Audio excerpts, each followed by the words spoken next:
There's been a dramatic development in the Union capital. The Enforcement Directorate has made a stunning recovery. The central agency claims that it has seized 2.85 crores in total, 133 gold coins and gold bars from the residence of the aides of Satyandar Jain. This has led to an all-out war, with the AAP claiming it is nothing but a blatant attempt to frame the Delhi minister. He's a Delhi health minister. Leading AAP's defense, Kejriwal went after Modi Sarkar, claiming that if the agencies are with the center, then God is with them. Listen to the war of words as it has erupted between the BJP and the Aam Aadmi Party on the back of this recovery. Watch. तो अब पहुंच गए सत्येंद्र जैन के घर पे, उनके पत्नी को, उनके परिवार को, उनके बच्चों को वहां अपमानित करने का काम कर रहे हैं। और आप सारे लोग जानते हैं ये पहला मौका नहीं है। सीबीआई का, ईडी का, आईटी का छापा सत्येंद्र जैन के घर पे बहुत बार पड़ चुका है, पहले भी पड़ चुका है, लेकिन कभी कुछ हासिल नहीं हुआ, कभी कुछ मिला। Indian currency totalling to rupees 2,79,200 was also recovered during the search. However, the same was not seized. अगर वो पैसा भी अनअकाउंटेड होता तो ईडी उसको भी सीज करती। खोदा पहाड़ निकला चूहा, वो भी मरा हुआ। तो इज्जत बचाने के लिए भाजपाइयों ने झूठ फैलाना शुरू कर दिया। ये करोड़ रुपए मिल गए, वो करोड़ रुपए मिल गए, इतना सोना मिल गया। जो ईडी कह रही है कि कैश बरामद हुआ, सोना बरामद हुआ, किसी के घर से बरामद हुआ, वो कौन है, उसका सत्येंद्र जैन जी से कोई संबंध भी है कि नहीं, ये तो आप किसी को भी करीबी बता देंगे। Well, you heard that, viewers, the face-off. Let's go straight across now to the BJP as well as the supporter of the Aam Aadmi Party, Advocate Himanshu Goswami and Akash Muni. Mr. Poonawala, the AAP says it has a copy of the Panchnama. That Panchnama has been doing the rounds. And it says that raids were conducted on the Aam Aadmi Party's Satyendra Jain's residence when he was not there. Only his family members were there, and that also the ladies in his family, which shows how craven the ED was, and goes on to say that only 2 odd lakh rupees were recovered, and even those were not confiscated, which shows that there's just no case. How do you respond to this, Mr. Poonawala? You know, the Aam Aadmi Party and its Jhootnama never gets over. First of all, these recoveries were made not just from Satyendra Jain's location, but also from those other people who are participants with him in this entire money laundering exercise, which has been confirmed that in at least 8 companies, Ankush Jain, Vaibhav Jain and others are part of that. And in para 30 of the Delhi High Court 2019 order, there is a finding of a court of law that the money that was being shown as undisclosed by Ankush Jain and Vaibhav Jain was indeed not undisclosed income, but was actually accommodation and hawala entries that was facilitated on the instruction of Satyendra Jain. In fact, based on all of this and this 2019 order, the court has remanded Mr. Jain for 10 days ED custody. Is the court vindictive? Is the court's finding in this case vindictive or based on fakery? Why hasn't it been contradicted by any of these people? Thirdly, the ED has last month taken seizure of 4.81 crores of assets of Mr. Satyendra Jain. Was that also an act of vendetta because no court of law has declared it as such? The fact of the matter is that Aam Aadmi Party is an expert at ABCD. A for advertising, B for bhrashtachar, C for cover-up and D for deviation and diversion. We asked them 10 questions which was put forward by Smriti Irani ji. I am adding a few more questions. Today Mr. Jain himself and his family is not denying that he is linked with these people in whose house or location this money and all of this other things have been discovered and recovered. But Atishi Marlena, who last time also the Aam Aadmi Party lied that CBI had filed a closure report in the case of disproportionate assets. Well, the CBI has actually filed a charge sheet in that matter, not a closure report. So these are the lies they keep on saying. They must get the gold medal, not a Padma Vibhushan, a gold medal for Ghotala, because this is not the only Ghotala they've been doing.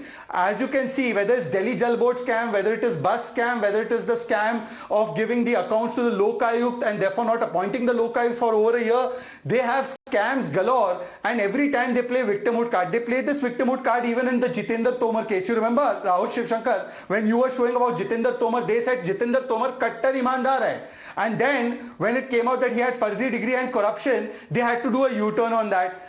Now my only question is, when your health minister has become Hawalat minister both in Punjab and in Delhi, you take action on one Hawalat minister, why not on the other? I have been told that the 200 bighas of land that was bought from this undisclosed income through these shell companies perhaps may have more stakeholders in this corruption, and therefore they can't take action. In one place resignation, in the other place hesitation. ऐसा लगता है दाल काला नहीं, पूरी दाल ही काली है. Well, Shehzad Poonawala making the point in reaction to the fact that the Aam Aadmi Party is talking about a Panchnama, saying that cash was recovered from Ram Prakash Jeweler, 2.23 crores, from Vaibhav Jain, 41.5 lakhs, from GS Matharu, 20 lakhs, gold coins 133 from Vaibhav Jain. So don't selectively quote just the Panchnama. Mr. Muni, that's what is being said, and therefore the BJP says when you have physical evidence of graft, how can you deny it? Rahul, you know, it is a very curious case of lies. I'll just give you certain examples. You remember during the Kashmiri Pandits case when a fake press release was doing the rounds and ultimately it was proven to be fake? Do you remember that during the Ansar case in the Delhi riots, who was said to be an Aam Aadmi Party person, and ultimately it was found to be belonging to BJP? And the third case today, in your show only at 6 o'clock, the person from BJP was saying that Satyandar Jain, whom 2 crore and 2.8 crore was found, and ultimately later on it was found that it was not from the premises from Satyandar Jain, it was premises from others also. As per the ED's tweet on Twitter, ultimately you will find that these all the lies that have been made by my fellow panelists, this all was full of lies. Can I just come in for 10 seconds, Rahul? Okay. Mr. Poonawala, yes. Rahul, I am ready to stake my political career on your show. I am holding with me para 30 of Delhi High Court order, page number 16, 2019. I just want to ask one question. Mr. Kejriwal, because you have said you have seen the documents that based on which you've given a clean chit, put those documents in public domain and please let us know whether you saw this para 30, page 16 of 18. One second. Rahul, please, Rahul. He's not even the official spokesperson. Rahul, I plead your indulgence. Okay, one second. Mr. Muni, he didn't interrupt you. One second. He didn't interrupt you and you asked him a question, so he's responding to you. Listen to the response. And after that, you can rebut. No problems. I'm coming to that. Yeah. Rahul, I am saying that if this High Court order is a lie, I will resign. If it is a truth, Mr. Kejriwal resigns. Has he seen this order and then given a clean chit to Mr. Jain? Or has he not seen this order? What are those documents? A, put it in public domain, give it to Rahul Shivashankar on time. Now, point number 2. Sir, anybody who does Hawala and Benami does not keep the money under his bed. He obviously does it through some people who I would like to call mules that he likes to use. Now, one of these mules are the people who've been named in this AD press release as well. They have been confirmed by the High Court order that those people's undisclosed income was actually the entries done by Mr. Satyendra Jain. The High Court has confirmed this fact. Today you can come and say Satyendra Jain के घर से कुछ नहीं मिला, but the fact is Satyendra Jain के जो पूरा laundering racket है, उनके यहाँ से तो बरामद हुआ है. Can you explain that? Mr. Jain is not denying his links with these people. His wife is admittedly part of a company. Okay, respond. Mr. Muni, respond to Shehzad Poonawala. Let him respond now. Shehzad Poonawala, let him respond, please. Let him respond. Poonawalla जी ने आज सबके सामने ये acknowledge तो किया कि सत्येंद्र जैन जी के घर से कुछ नहीं मिला क्योंकि उनके ही people from his own party. मैंने कुछ नहीं एक्नॉलेज किया. कहां से आप एक्नॉलेजमेंट ले रहे हैं? आपने एक्नॉलेज किया, अभी एक्नॉलेज किया कि नहीं उनके घर से कुछ नहीं मिला.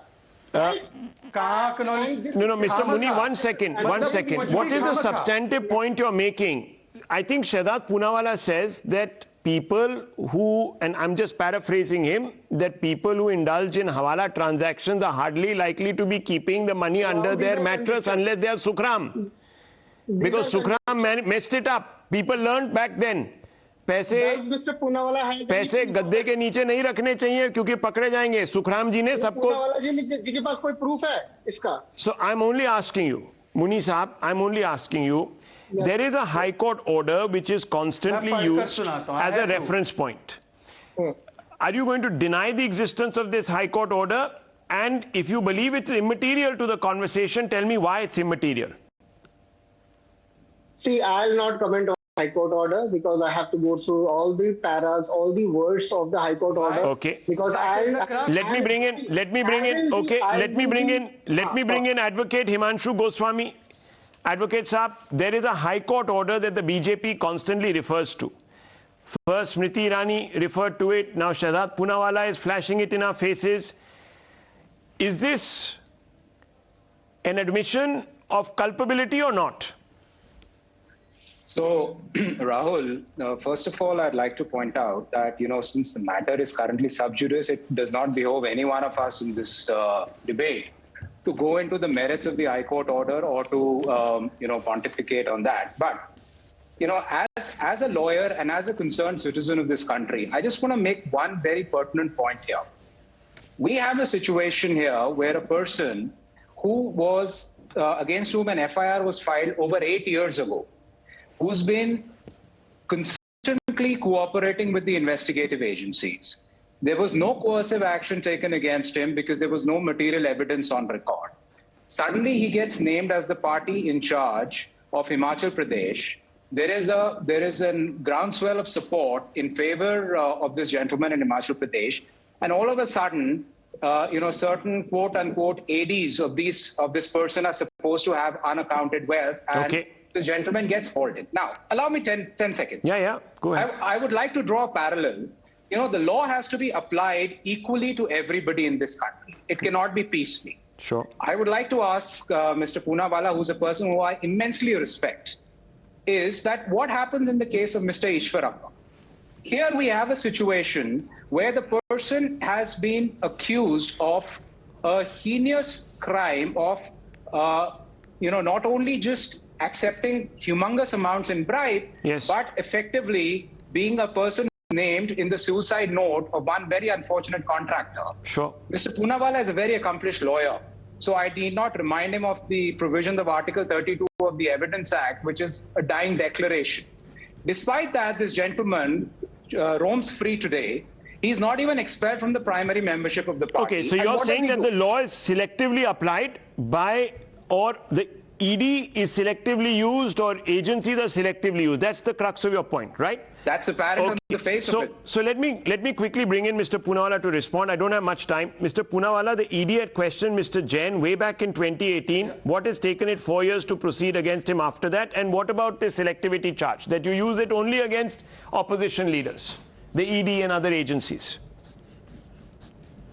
First of all, the learned lawyer said that it doesn't behove anyone to comment on a sub judice matter. Then why is the CM of Delhi giving a clean check to a person who has been remanded to custody by a court of law? And surely my friend won't say that the courts of this country are selective. There is a High Court finding which has not been controverted. There is an ED remand given by the courts that has not been controverted. No relief has come through either on the attachment order or on any other proceedings. And therefore, the courts in this country, at least, you will have faith on them that they will not be playing part of vendetta politics. So you should trust them. And thirdly, I want to ask one question. In 8 years, why didn't you or talented lawyers like you go and give a relief to Satyandar Jain from the court of law, saying that, look, Shehzad Poonawala and Prime Minister Modi and Amit Shah, such bad people, they are only harassing us. Please give us relief. The courts would have certainly indulged you. And finally, Rahul, nobody's answering about this question of the court order. The court has clearly said that there are 8 companies where these 2 petitioners, Jains, were part of it, and those people were actually showing income which was belonging to Mr. Jain, which was actually routed through Hawala entries. There are obviously 2 sides to every story, viewers.